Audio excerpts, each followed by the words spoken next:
तो दोस्तों, मिलिए हमारी कहानी की नायिका पूर्वी से। पूर्वी एक एडवर्टाइजमेंट कंपनी जिसका नाम टिया ग्रुप ऑफ इंडस्ट्रीज है, उसकी सीईओ है, जिससे बड़ी बड़ी कंपनी अपनी एडवर्टाइजिंग कराने के लिए उसकी कंपनी से संपर्क करने लगे थे। वैसे तो मार्केट में बहुत सी एडवर्टाइजिंग कंपनी थी, पर पूर्वी जिस क्रिएटिविटी और इनोवेटिव थॉट्स के साथ एडवर्टाइजमेंट तैयार करती थी, उसकी मार्केट में बहुत ज़्यादा डिमांड होने लगी थी। उसका स्टाफ भी कुछ नए नए और क्रिएटिव आइडियाज लाते रहते थे। 50 लाख के कैपिटल से तैयार की गई कंपनी अब उसकी प्राइस लगभग 20 करोड़ रुपए तक पहुंच गई थी। उसकी कंपनी का एनवायरनमेंट काफी फ्रेंडली था। उसने अपने ऑफिस को एक मॉल की तरह बनवाया था।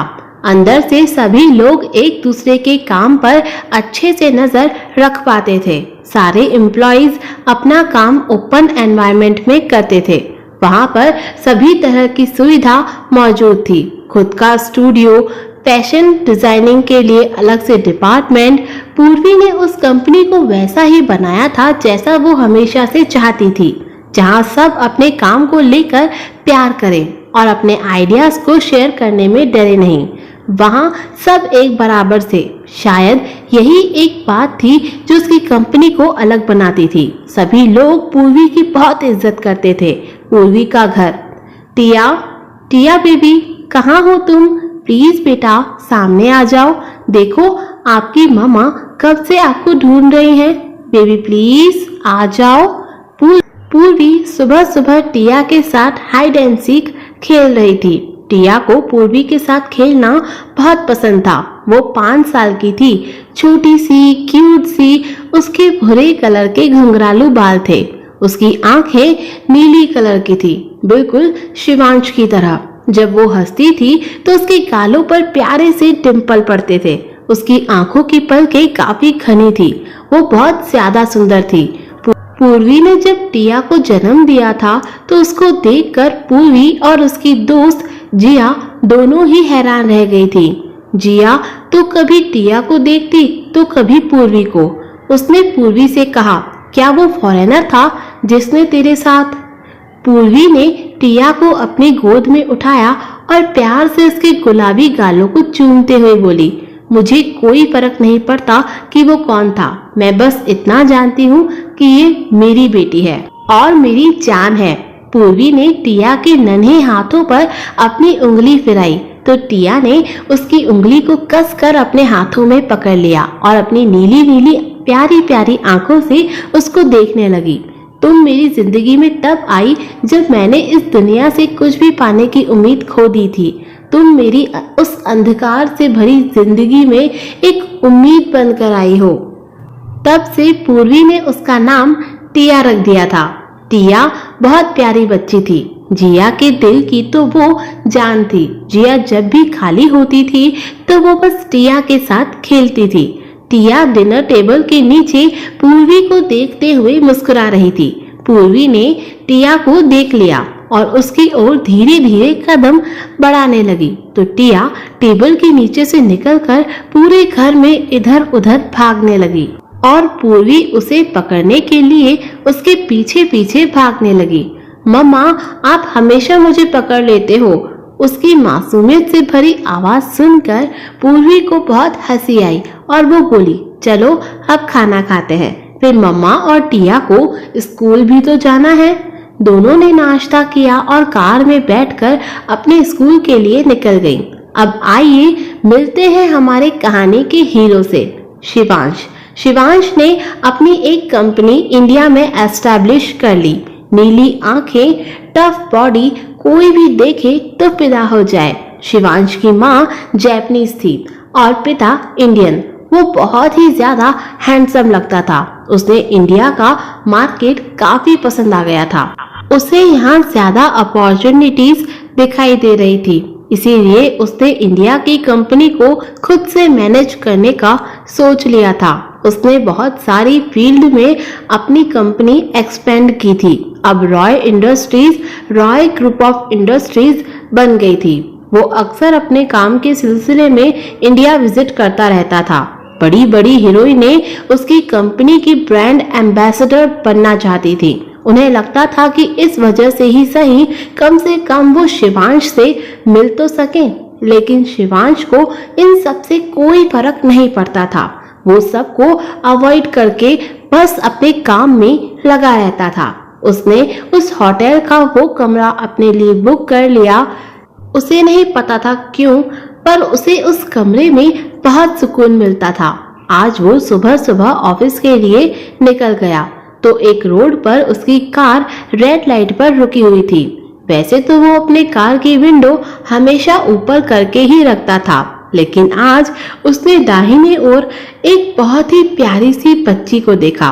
वो बच्ची रोड साइड के बच्चों को कुछ खाने के बॉक्सेस दे रही थी। पूर्वी उसकी ओर अपनी पीठ करके खड़ी थी, पर टिया का चेहरा उसे साफ नजर आ रहा था। वो अपनी नीली नीली आंखों को बड़ी बड़ी करके एक्सप्रेशंस देकर उन बच्चों से बातें कर रही थी, जैसे उन्हें कुछ समझा रही हो। उसको देखने के बाद ना जाने क्यों वो अपने आप को मुस्कुराने से रोक नहीं पाया। उसके दिल में एक बहुत ही अजीब सा एहसास हो रहा था। इंडिया में ऐसी बच्ची दिखना नॉर्मल नहीं था। मुस्कुराते हुए उसके गालों पर बहुत ही प्यारे से डिंपल पड़ रहे थे। वो बहुत ही प्यारी लग रही थी। शिवांश उसको बहुत ही प्यार से देखे जा रहा था। शिवांश को ऐसे खोया हुआ देखकर उसके असिस्टेंट ने कहा, सर आप क्या देख रहे हैं? शिवांश ने असिस्टेंट को देखा और फिर उस बच्ची को। असिस्टेंट ने उस बच्ची को देखा तो वो खुशी से उछल पड़ा, लेकिन वो शिवांश के सामने नॉर्मल बना रहा। उसने कहा, सर वो लड़की टिया बेबी है। शिवांश ने आश्चर्य से पूछा, तुम्हें कैसे पता? असिस्टेंट ने कहा, सर वो लड़की चाइल्ड आर्टिस्ट है, बहुत ही फेमस है। वो बड़ी बड़ी कंपनियां उसे अपना एंडोर्स करवाने के लिए लाइन लगाए रहते हैं, लेकिन टिया बेबी बहुत ही कम एड्स करती हैं। और वो औरत जो उसके साथ खड़ी है वो उसकी मॉम है। वो बहुत ही ज्यादा सुंदर है।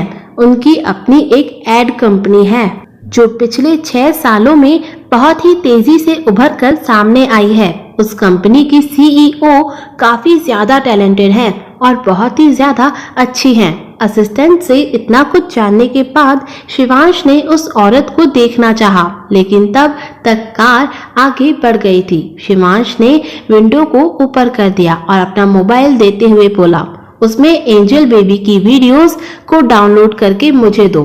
असिस्टेंट पहले तो बहुत हैरान हुआ, लेकिन फिर उसने जल्दी से वैसा ही किया। दोनों जब ऑफिस पहुंचे तो शिवांश ने अपने ऑफिस में जाकर वो सारे एड्स देखे। उसे उस बच्ची की आवाज सुनकर बहुत ही ज्यादा अच्छा लगा। वो जब भी अपने काम से थक जाता तो टिया बेबी का एड देखता, उसे बहुत सुकून मिलता। आज एक बार फिर वो उसी होटल के कमरे में पहुंचा। उसने उस बेड पर आराम करने के लिए अपनी आंखें बंद की तो उसे उस लड़की की याद आने लगी। वो उसे ढूंढना चाहता था, लेकिन उसे कोई रास्ता नहीं सूझ रहा था। उसने अपने असिस्टेंट को बुलाया जिसका नाम अमित था और उसे सारी बात बताई और उससे कहा कि मुझे वो लड़की चाहिए, चाहे जैसे भी हो, चाहे जितना भी समय लगे, मुझे उस लड़की की इंफॉर्मेशन लाके दो। असिस्टेंट के माथे पर तो पसीना आने लगा। वो 6 साल पहले की लड़की को कैसे ढूंढेगा जिसका कहीं कोई सबूत नहीं था। वो सोच रहा था कि आखिर मैं इनका असिस्टेंट बना ही क्यों। वो यस सर बोलकर निकल गया। शिवांश ने फिर से अपनी आंखें बंद की और लेट गया और फिर से उसी लड़की के सपने उसे आने लगे। उसे उसके बारे में सोचकर बहुत सुकून मिलता था। वो उसको अपनी बाहों में भरने के लिए बेचैन था। पूर्वी ने टिया को स्कूल छोड़ा और अपनी कंपनी टिया एक्सीलेंस एडवर्टाइजिंग में पहुंची। पूर्वी जैसे ही अपनी कंपनी में पहुंची तो सभी लोग उसे बारी बारी से गुड मॉर्निंग कहने लगे। पूर्वी अपने ऑफिस में पहुंची। वहां आज उसे बहुत ही ज्यादा काम था। वो अपने काम में व्यस्त हो गई। उसने अपनी मीटिंग अटेंड की। उसके बाद सब लोग अपने अपने काम पर लग गए। पूर्वी घर के लिए निकल गई। उसने घर पर टिया के लिए एक नैनी रखी थी जो पूर्वी के ना रहने पर टिया का ख्याल रखती थी और उसके घर का काम भी करती थी। उनका नाम सोफी था। आज जिया ने पूर्वी को पार्टी में बुलाया था। पूर्वी पार्टी से दूर ही रहती थी, लेकिन हर बार जिया उसे अपनी कसम देकर या फिर इमोशनल ब्लैकमेल करके उसे पार्टी के लिए बुला ही लेती थी। जिया चाहती थी कि पूर्वी आगे बढ़े, वो भी अपने लिए कोई लाइफ पार्टनर चुने, इसीलिए वो अपने साथ अपने एक्टर फ्रेंड्स को लेकर आती थी। पूर्वी भी जानती थी कि जिया क्या चाहती है, इसीलिए वो जानबूझकर उन एक्टर्स को कुछ भाव ही नहीं देती थी, जिससे वो सब उसे बहुत घमंडी समझते थे। ऐसा नहीं था कि पूर्वी किसी को अपनी जिंदगी में नहीं चाहती थी। सच बात तो ये थी कि उसे डर लगता था कि कहीं कोई फिर से उसके दिल को तोड़ ना दे, कोई फिर से उसे हर्ट ना कर दे। इसलिए उसने अपने दिल के चारों ओर एक मोटी दीवार सी बना ली थी, जिसे किसी को वो पार नहीं करने देना चाहती थी। पूर्वी ने टिया को सुला दिया और आंटी सोफी को उसका ध्यान रखने के लिए कहकर वो क्लब के लिए निकल गई। उसने आज ब्लैक कलर की ड्रेस पहन रखी थी। पूर्वी कभी ज्यादा मेकअप नहीं करती थी। उसने लिपस्टिक और आंखों में काजल लगाया और हील्स के सैंडल पहनकर वो उस होटल में गई जहां जिया ने उसे क्लबिंग के लिए बुलाया था।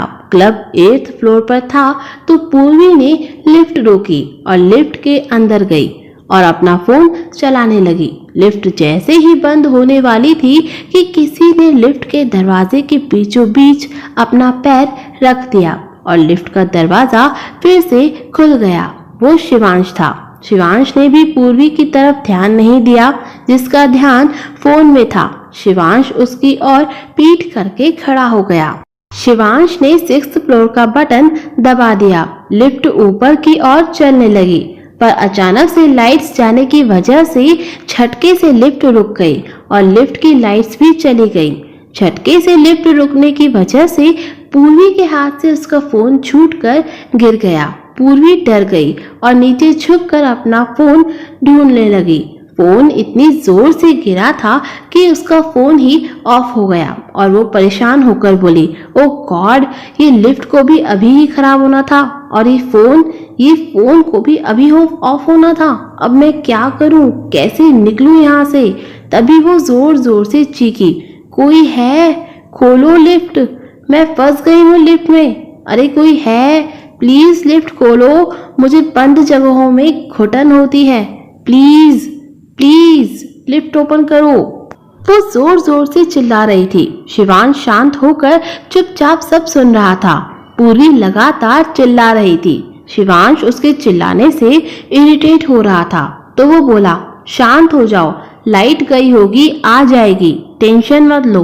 तभी वो बोली, कैसा आदमी है, ये लिफ्ट में बंद पड़ा है पर इसे कोई फर्क ही नहीं पड़ रहा है। इसका क्या है, तबीयत तो मेरी खराब हो रही है ना। अरे कोई है? 15 मिनट बीत गए। पूर्वी को अब घबराहट हो रही थी और उसे सांस नहीं आ रही थी। उसकी सांस फूल रही थी।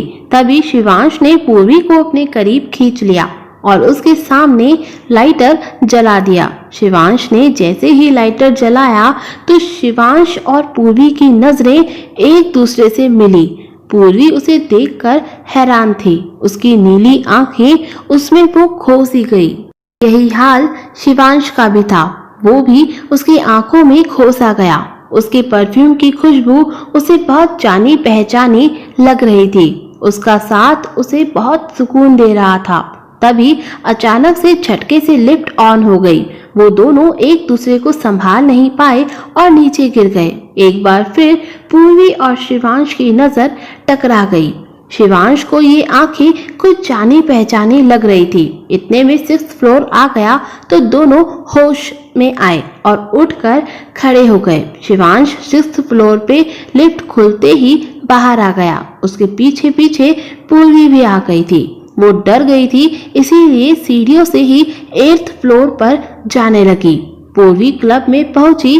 क्लब में बहुत से लोग थे जो डांस करने में बिजी थे। जिया ने उसको अपने दोस्तों से मिलवाया। जिया के साथ एक लड़का था जो एक जाने माने बिजनेसमैन का बेटा था। उसने जब से पूर्वी को देखा था वो बस उसे ही देखे जा रहा था। पूर्वी को पता चल गया था कि उसके इरादे क्या थे, लेकिन उसने उसे अवॉइड किया। तभी वहां एक हैंडसम सा आदमी लगभग 32 साल का, उसने ब्लू कलर का ऑफिस सूट पहन रखा था, जिससे उसकी मस्कुलर बॉडी का साफ पता चल रहा था। उसके चेहरे पर बिल्कुल शांत एक्सप्रेशंस थे। उसको देखकर लग रहा था कि वो आदमी काफी अमीर है। सबकी नजरें उस पर गई। वो शिवांश था। जब लोगों ने शिवांश को देखा तो सब हैरान रह गए। तभी एक लड़की अवनी शिवांश के पास आई और उसे गले लगाते हुए बोली, ओह डार्लिंग, मैंने तुम्हें बहुत मिस किया। इतनी लेट क्यों कर दी तुमने आने में? वो मैं गलती से 6th फ्लोर पर पहुंच गया था, फिर किसी ने बताया कि क्लब तो 8th फ्लोर पर है, शिवांश बोला। अवनी ने शिवांश की बाह को पकड़ा और उससे बोली, कोई बात नहीं डार्लिंग, वो एक जानी मानी एक्ट्रेस थी। वो शिवांश की बचपन की दोस्त थी। पहले वो अमेरिका में ही रहती थी। उसके पापा शिवांश के पापा के बचपन के दोस्त थे।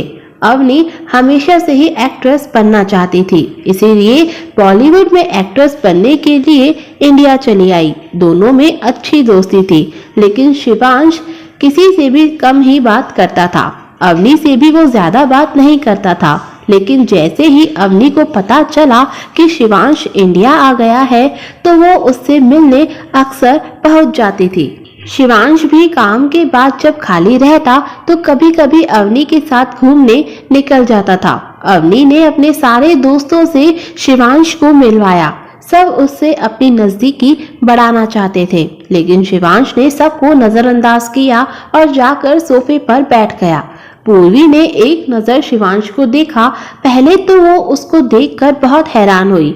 उसके चेहरा टिया के चेहरे से बहुत मिल रहा था। उसने कुछ सोचा और कुछ देर सोचने के बाद उसने अपने दिमाग में चल रहे सारे फालतू के ख्यालों को निकाला और उसने अपनी नजरें उसकी तरफ से हटा ली और उसने अपना फोन निकाला और अपने मोबाइल में मेल्स पढ़ने लगी और उनका रिप्लाई देने में बिजी हो गई। एक लड़का कब से पूर्वी को लगातार देखे जा रहा था। वो अपनी जगह से उठा और आकर पूर्वी के बगल में बैठ गया और उसने पूर्वी से बात करने की कोशिश की, तो पूर्वी ने उसे अवॉइड किया। पूर्वी उठी और बाहर बालकनी में जाने लगी, तो वहीं शिवांश से टकरा गई। दोनों फिर से एक दूसरे की आंखों में खोसे गए। फिर दोनों एक दूसरे से अलग हुए और सॉरी बोलकर दोनों ही बालकनी में चले गए। बालकनी में खड़े होते ही बाहर चल रही ठंडी ठंडी हवाएं पूर्वी को बहुत अच्छी लग रही थी। उसने अपनी आंखें बंद की और उन हवाओं को महसूस करने लगी। शिवांश ने अपनी निगाहें उठाई और उसे देखने लगा।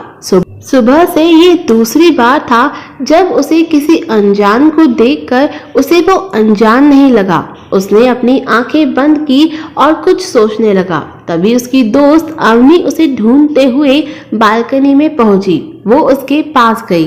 अवनी ने शिवांश से पूछा, तो शिवांश, तुमको यहाँ आकर कैसा लगा? शिवांश ने आंखें बंद किए हुए ही कहा, इट्स नाइस। अवनी को ये जानकर बहुत खुशी हुई कि शिवांश को ये जगह बहुत अच्छी लगी। अवनी प्यार से उसके सीने से लग गई और बोली, थैंक यू मेरे साथ इतना कीमती पल बिताने के लिए। कितने सालों बाद हम कहीं बाहर आए हैं। पूर्वी को जैसे ही किसी की आवाज सुनाई दी, वो वहां से जाने के लिए मुड़ी। उसने शिवांश को देखा और शिवांश और उसकी निगाहें एक दूसरे से मिली। शिवांश के दिल में एक अजीब सी हलचल हुई। उसे वो नजरें, वो आंखें बहुत जानी पहचाने लगी। अवनी को उसके गले लगा देख पूर्वी ने जल्दी से अपनी निगाहें उस तरफ से हटा ली। तभी जिया ने पीछे से पूर्वी को आवाज दी। उसकी आवाज सुनकर पूर्वी ने मुस्कुराते हुए जिया को देखा। जिया की आवाज सुनकर अवनी भी जल्दी से शिवांश से अलग हो गई। पूर्वी को मुस्कुराता देख शिवांश के दिल की धड़कन तेज हो गई। उसके गालों पर पड़ने वाले डिंपल किसी का भी दिल चुरा ले। वो उसको एकटक देखने लगा। पूर्वी उन दोनों के बगल से होते हुए जिया के पास पहुंच गई। शिवांश को कभी कोई लड़की एक नजर में इतनी इंटरेस्टिंग नहीं लगी। पूर्वी उन दोनों के बगल से निकलने ही वाली थी कि तभी जिया ने कहा, अरे अवनी, तुम यहाँ हो? मुझे तो लगा कि तुम चली गई होगी। जिया की बात सुनकर पूर्वी भी वहीं रुक गई। अवनी ने भी मुस्कुराते हुए जिया को जवाब दिया, हाँ बस हम लोग निकलने ही वाले थे। मैं बस शिवांश से ये पूछ रही थी कि उसे ये जगह कैसी लगी। जिया ने ये सुना तो उसने मुस्कुराकर अवनी से कहा, ओह अच्छा, अच्छी बात है। अभी वो आगे कुछ बोलती कि तभी पूर्वी ने जिया के कान में कुछ कहा और वहां से वो निकल आई। शिवांश जब से खड़ा था वो लगातार पूर्वी की तरफ देखे जा रहा था, लेकिन पूर्वी ने उसे सर उठाकर देखा भी नहीं। उसको पूर्वी कुछ अलग लगी। उसके वहां से जाते ही शिवांश ने अवनी से कहा, तुम लोग बात करो, मैं तुम्हारा बाहर वेट करता हूँ। ये बोलकर वो वहां से चला गया। अवनी भी उसके पीछे जाना चाहती थी, लेकिन वो नहीं चाहती थी कि शिवांश उसकी ये समझे कि वो उसे जबरदस्ती चिपक रही है। इसीलिए उसने अपना सिर हाँ में हिला दिया। पूर्वी बाहर घर के लिए निकल रही थी। वहां आसपास कोई वॉचमैन नहीं था, तो वो खुद ही गैरेज में चली गई। उसने जैसे ही अपनी कार का दरवाजा खोला तो दो गुंडे वहां आ गए।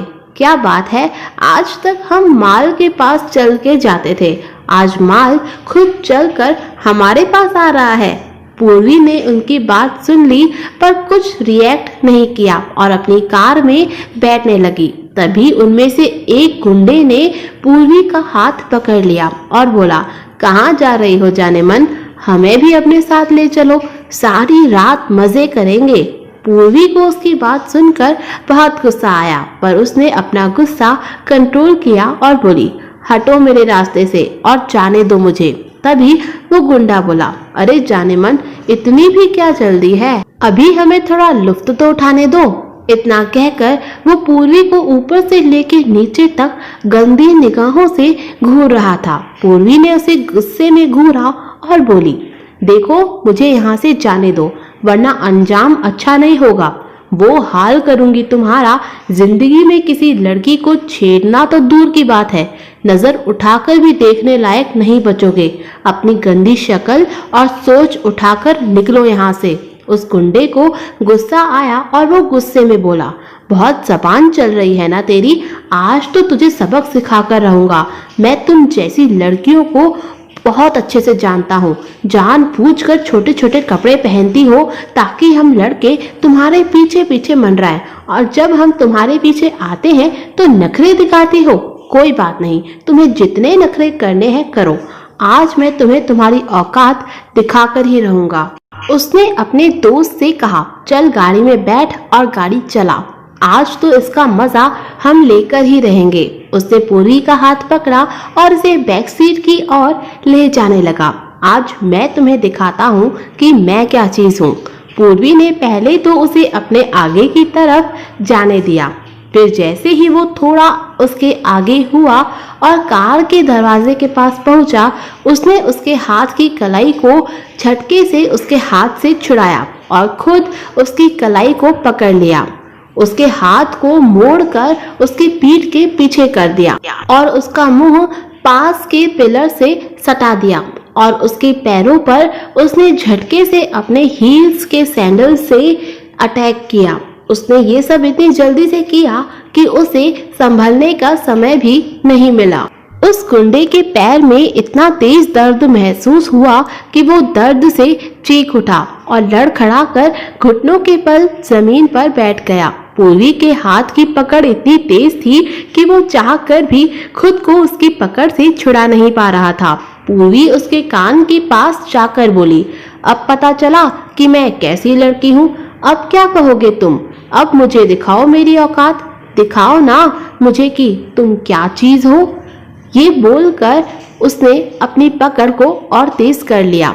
उस गुंडे को और तेज दर्द होने लगा। उसने अपने दांत को पीसते हुए कहा, छोड़ो छोड़ो मुझे, अगर तुमने मुझे अभी छोड़ दिया तो मैं तुमको माफ कर दूंगा, लेकिन अगर अभी नहीं छोड़ा तो मैं तुम्हें बर्बाद कर दूंगा।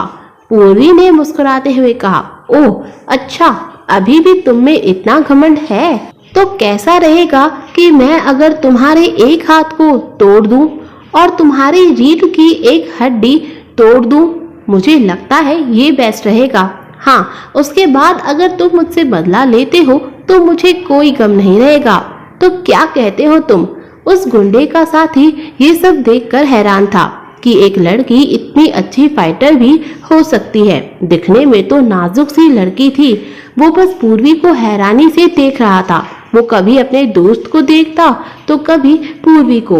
तभी उसका दोस्त बोला, अबे देख क्या रहा है, मदद कर मेरी, ये लड़की मेरी हड्डी तोड़ेगी, फिर कुछ करेगा क्या? वो गुंडा हड़बड़ाते हुए बोला, हाँ हाँ रुक, अभी देखता हूँ। उन तीनों ने ही ध्यान नहीं दिया कि कोई उन्हें काफी देर से देख रहा है। उस गुंडे ने अपनी नजर दौड़ाई तो उसे एक लोहे की रॉड दिखाई दी। उसने उसे उठाया और पूर्वी पे वार करने ही वाला था। शिवांश ने जब ये देखा तो उसकी जान हलक में अटक गई और वो उसे बचाने के लिए आगे बढ़ता उससे पहले ही पूर्वी वहां से हट गई और रॉड उसके साथी के सिर पर जा लगी। वो आदमी जोर से चीख उठा, अबे गधे, तुझे मैंने उसे रोकने को बोला था, मुझे मारने को नहीं। उस आदमी के सर से खून बहने लगा। तभी पूर्वी गुस्से से उस दूसरे गुंडे के पास गई। उस गुंडे के माथे पे पसीना आने लगा। पूर्वी की आंखों में गुस्से की आग, ऐसी आग थी जिसे देखकर कोई भी डर जाए। उसे देखकर उस गुंडे के हाथों से रॉड छूटकर गिर गई। पूर्वी ने इसका कॉलर पकड़ा और अपने घुटने से 2-4 बार उसके पेट पर जोर से दे मारी। उसने उसे इतनी जोर से मारी कि उस चोर के दर्द के मारे आह की आवाज निकल गई। और फिर पूर्वी ने उसका कॉलर पकड़कर उसे सीधा खड़ा किया और उसकी दोनों टांगों के बीच में जोर से दे मारा। वो आदमी दर्द से चीखता हुआ जमीन पर जा गिरा। उसने उन दोनों को घूरा और बोली, आज के बाद मेरे रास्ते में आने की गलती कभी मत करना और कमजोर समझने की गलती तो बिल्कुल भी मत करना, समझे? इतना कहकर वो अपनी कार में बैठी और वहां से निकल गई। इधर शिवांश सिर्फ उसे ही देख रहा था और सोच रहा था, मानना पड़ेगा इस लड़की को, इसे किसी की जरूरत नहीं है। ना जाने क्या है ऐसा जो मैं इसकी तरफ खींचा चला जाता हूँ। कुछ तो बात है इस लड़की में। इतनी भीड़ में भी वो सबसे अलग सी है। क्यों मुझे ये अपनी सी लगती है। उसके चेहरे पे मुस्कान भी थी।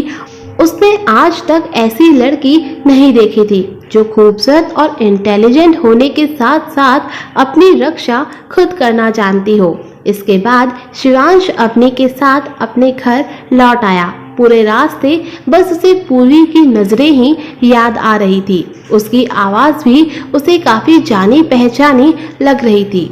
वो खुद को ये सोचने से रोक नहीं पाया कि कहीं वो जिस लड़की को ढूंढ रहा है, कहीं वो लड़की वही तो नहीं है। इधर जिया घर पर पूर्वी का इंतजार कर रही थी। पूर्वी घर पहुंची तो जिया उसके पास आई और उसने पूछा, यार तू कहाँ थी? इतना समय लगता है क्या? मैं तुझसे बाद में निकली थी, फिर भी तुझसे पहले पहुंच गई। और एक तू है। पूर्वी ने उसकी तरफ घूर के देखा और बोली, रास्ते में 2 कुत्ते मिल गए थे, बस उन्हीं को ठिकाने लगा रही थी। जिया ने जब ये सुना तो उसने आश्चर्य से कहा, क्या तूने आज फिर से किसी से पंगा ले लिया? सही है बॉस, तू बस यही करती रह, फिर तो हो चुकी तेरी शादी। पूर्वी ने नाराज होते हुए कहा, मुझे कोई शादी वादी नहीं करनी है। मेरे लिए मेरी टिया ही काफी है।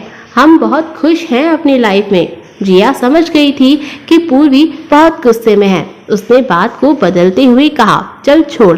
जिया ने फिर आगे बहुत ज्यादा खुश होते हुए कहा, यार तूने देखा ना वो शिवांश दी बिजनेस टाइकून, यार वो कितना हैंडसम है। हाय, मैं तो अपना दिल ही दे बैठी उसे। फिर जिया ने गहरी सांस भरते हुए कहा, लेकिन वो हम जैसों के नसीब में कहाँ। पूर्वी ने जब शिवांश का नाम सुना तो वो खुद को उसके बारे में सोचने से रोक नहीं पाई। उसे उसकी निगाहें याद आने लगी। जैसे उसे वो देख रहा था, ऐसा लग रहा था मानो वो उसकी आत्मा में ही उतर जाना चाहता हो। पूर्वी ने जिया से कहा, ऐसा भी क्या खास है, वो भी तो बाकियों के जैसा ही था। देखा नहीं कि कैसे वो लड़कियों को घूर रहा था।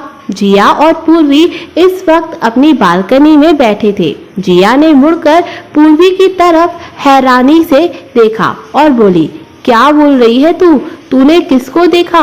तूने शिवांश रॉय को ही देखा ना। दोस्तों, अगर आपको ये कहानी पसंद आ रही है तो चैनल को सब्सक्राइब और वीडियो को लाइक जरूर कीजिएगा। Thank you for watching.